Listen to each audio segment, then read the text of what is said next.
I am very pleased to introduce Dimple Abichandani, our third short talk speaker for this session. Dimple is presenting A Philanthropy for Our Times, Reimagining Purpose and Practice in a New Era, in which she will explore how philanthropy can move from reinforcing the status quo to transforming systems, shifting power, and redistributing wealth. Dimple is a nationally recognized philanthropic leader, lawyer, and author of the newly released book, A New Era of Philanthropy, 10 Practices to Transform Wealth into a More Just and Sustainable Future. Let's give that a round of applause. That's exciting. The book is available for purchase from our on-site bookstore partner, Urban Bookstore, which is a wonderful locally Black-owned bookstore. Please check that out after this session. Dimple has led transformative work at institutions like the General Service Foundation and the Rise Together Fund, aligning philanthropy with equity and purpose. Let's give a round of applause to Dimple.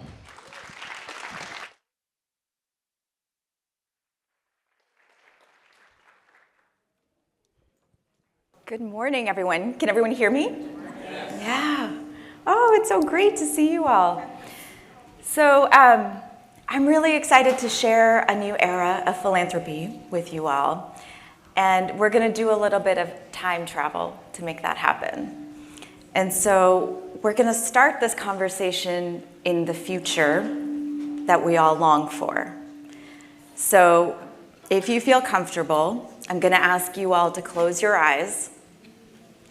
And with love and credit to Akaya Winwood, who taught me this exercise, I want you to close your eyes and imagine the face of a child that you love. And now imagine that child's child. This is a future descendant. See that face and imagine that child in a future in which they are thriving, a future of flourishing. And now let your mind sort of pan out from this child's face and take in a little bit of what you see around this child. What does that future look like? Who else is there? How are people engaging with each other? Where are people living? Remember, we're imagining a flourishing future.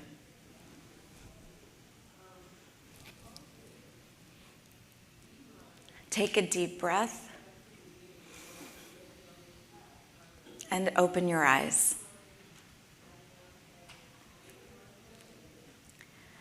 In that future that you just imagined, that we imagined together, did you see philanthropy as we know it today? I love the call and response. No, I heard a no. I did not see it either. I did not see it either. But what I did see is the meaning of philanthropy, the love of humanity that we often cite. I imagine that as something that is infusing cultures, that is the source code of structures and norms that shapes how people interact with one another, how they live with the planet. So that love of humanity persists. And when I imagine that future, this book, A New Era of Philanthropy, this book in that future is just a mere artifact. It's like a relic from a time when we were trying to figure out how to use the 2 trillion and growing in resources, philanthropic resources, to go from here into that future. So I wrote this book to try to understand how philanthropy can bring about a more just and sustainable future. And what I found sort of the surprise of writing this book was that to understand where we go from here, I had to understand how we got here. And so now I'm going to invite you to come with me into the past. And our first stop in the past is Pacific Grove, California, February 2024. I was a few months into writing this book when my family went on our usual annual vacation to Pacific Grove. And I stole away a few hours from my family to go to the public library and put a few hours in on the laptop. And as I was getting ready to go back to my family and packing up my things, I looked up, and there on the wall in front of me was a portrait of Andrew Carnegie, looking down at me. And I'll be honest, I did not think much of it in the moment, other than, that's kind of funny. I mean, he wrote about philanthropy, I'm sitting here trying to write about philanthropy. Something about it kind of tickled me. And as I was leaving, I took out my phone and I took the corniest selfie of myself next to Andrew. To this day, it's the strangest thing on my phone. When I got home later and I was looking at that photo, I started to have a lot of questions. What is this portrait doing here in 2024 in this small seaside town in a public library? For those who don't know, Andrew Carnegie is often referred to as the father of modern philanthropy. He was, in his time, one of the wealthiest people alive. He was an industrialist, a steel mill owner, and he passed on to us two essays known as The Gospel of Wealth. That selfie and that kind of unplanned encounter with Andrew Carnegie in the library sort of brought me into a conversation with Andrew about the purpose of philanthropy. I had actually been in the sector for 2 decades and had never read The Gospel of Wealth. Just show of hands, who here has read it? Okay, so some people. You know, one of my favorite stories about The Gospel of Wealth is about how when Warren Buffett met a very young Bill Gates, early in their friendship, before Bill Gates was a billionaire, Warren took him in and realized that he was going to someday be a billionaire. And what did he do? He gifted him The Gospel of Wealth. So I picked up The Gospel of Wealth for the first time. And when I picked it up, I didn't feel like I was reading a historical document. I actually felt like I had found the Rosetta Stone of today's philanthropic sector. So I'm just going to tell you a little bit about what I found in The Gospel of Wealth. But before I do that, let me just say that, you know, The Gospel of Wealth was written in a time that's in some ways very similar to our time. It was a time of lots of economic change, deep inequality, and a time where a few people had all the wealth and most people were really struggling to survive. And it's a time that today we know it as the Gilded Age. That term Gilded Age comes to us from Mark Twain, who named it that. And he named it that because the word gilded comes from to gild, which means to cover over something with a thin sheath of fake gold, something that's kind of hollow or corrupt underneath. So this document, these ideas come to us from the Gilded Age. And at the beginning of the Gospel of Wealth, what was interesting to me right away is that Carnegie starts off actually acknowledging the incredible hardship of this economic system, which at that time was a very new economic system. So he starts off saying, I know this is a terrible system. I know it's a system where there's a lot of worry and anxiety and people are really struggling. And then in the next sentence, he goes on to basically justify it, calling it the law of civilization. So right there at the start of the Gospel of Wealth is kind of baked in a commitment to a type of extreme inequality. He goes on to offer what reads from today almost like a bargain between the ultra wealthy and everyone else. And I'm paraphrasing, but it goes something like this. I know this system seems unfair, but don't worry, because we're going to take care of you, right?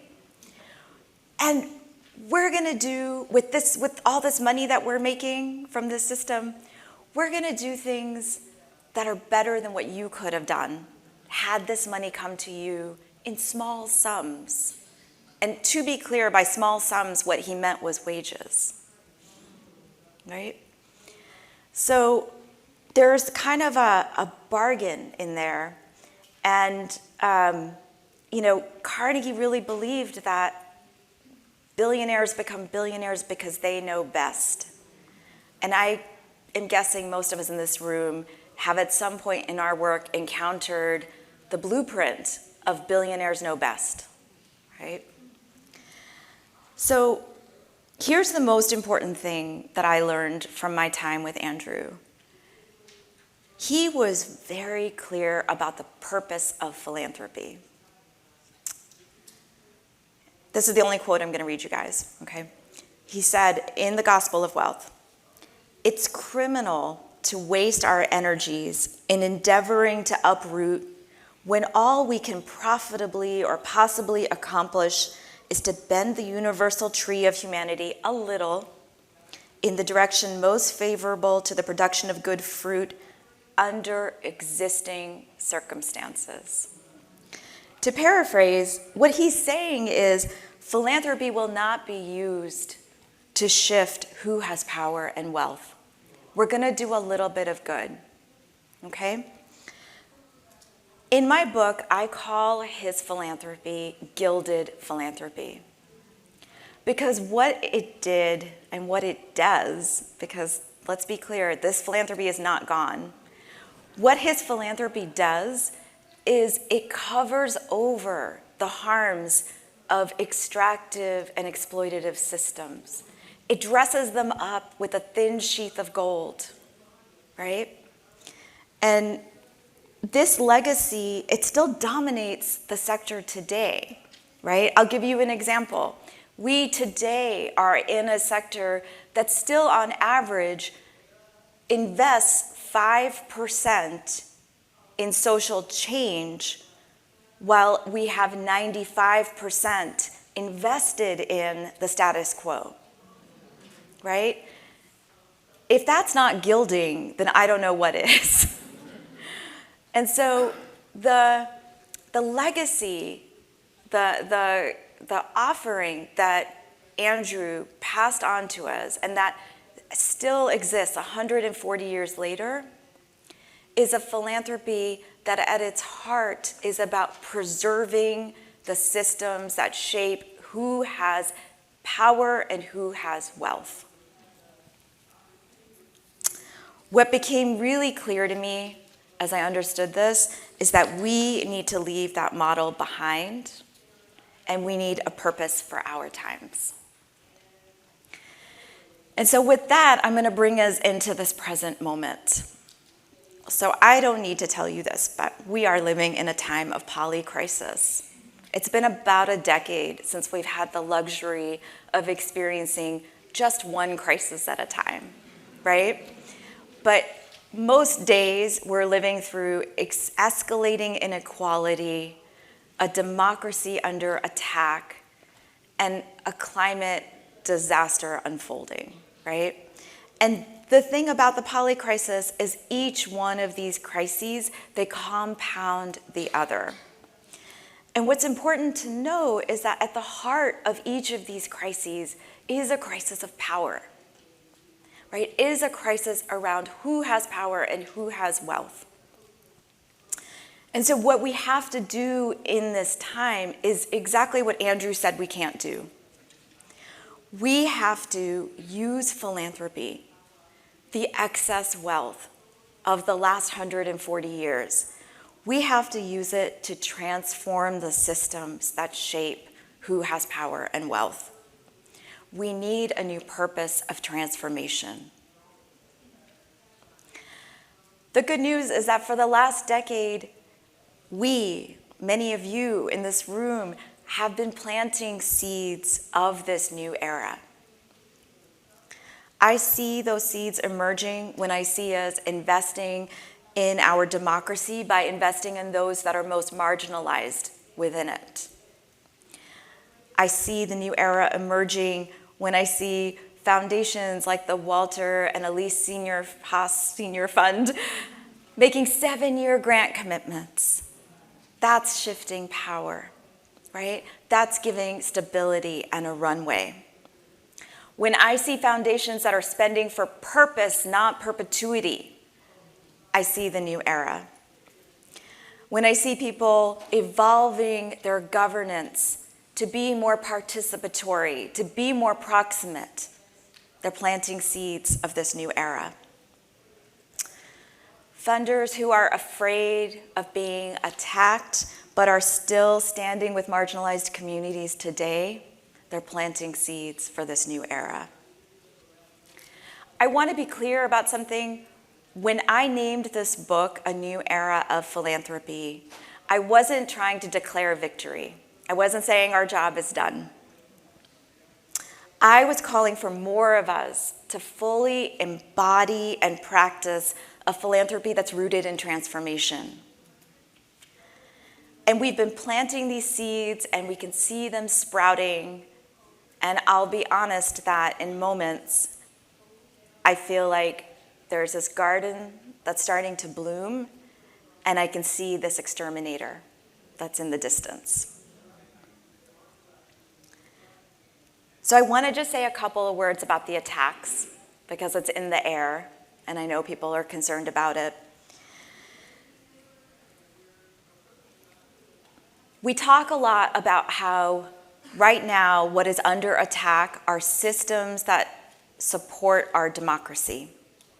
The lawyers who are fundamental to rule of law, the universities that are sites of free expression, the media, right? You can't have a functioning democracy without facts. Philanthropy is not synonymous with those. Philanthropy does not, on its own, protect democracy. And in fact, too much philanthropy can be a threat to democracy. So why are funders under attack? The funders that are under attack right now are the ones that have been moving away from gilded philanthropy. It's the funders who have been seeding this new era, who have been shifting power by investing in community organizing, who've been shifting power by supporting movement organizations, by evolving who decides and why. This is a defining moment. It's not one where we can just evolve. It's one where we're going to have to choose. Do we choose to build this new era, or do we fall back and retreat into Andrew's philanthropy? So I just have one last thing. We've been to the future. We went into the past. You came with me to this really difficult present moment. And what I want to share is that the book is, it's actually 10 practices. And that's because I am a practitioner. So I wrote about what I know, which is the practice of philanthropy. And the book is about how do we take this new purpose and live into it in all the things that we do. And so with the 2 minutes that I have left, I just want to read you a couple paragraphs from the intro from a section that's called Practice for Our Times. There's a narrative that change in philanthropy comes from the largest institutions and the best-known leaders. In my experience, change in the philanthropic sector, like in society, comes from the ground up. From program officers who listen deeply to grantees and shift their practice accordingly. From grants managers and chief financial officers using their power and tools to advance the mission. From trustees and foundation leaders who evolve their institutions to meet the moment, not because of how they will be perceived, but because they understand that we each have an important role to play. From grant seekers who courageously ask funders to demonstrate their trust with long-term capacity and support and speak out when funders abuse power. These shifts are coming together in a new era of philanthropy, and the stories in this book honor the work of the many people who are dreaming of and practicing a transformational philanthropy. Practice is how we evolve. To achieve transformative outcomes, we must imagine new stories, embrace proximate and accountable governance, leave behind relics of practice that speak to bygone eras, and adopt strategy and evaluation approaches that are emergent and values aligned. We must invest our resources in the future we want and understand that transformation includes us too. Finally, we must leave behind a philanthropy that's played a role in creating a cult of an individual hero or savior and find greater power in collective ways of giving for our shared future. The future that we started this talk with, the flourishing future, it's not going to come to us by default. It will come to us through collective practice when we choose again and again to shift power, to share wealth, to embody the world that we are working towards. So let's not wait for this new era. Let's build it together.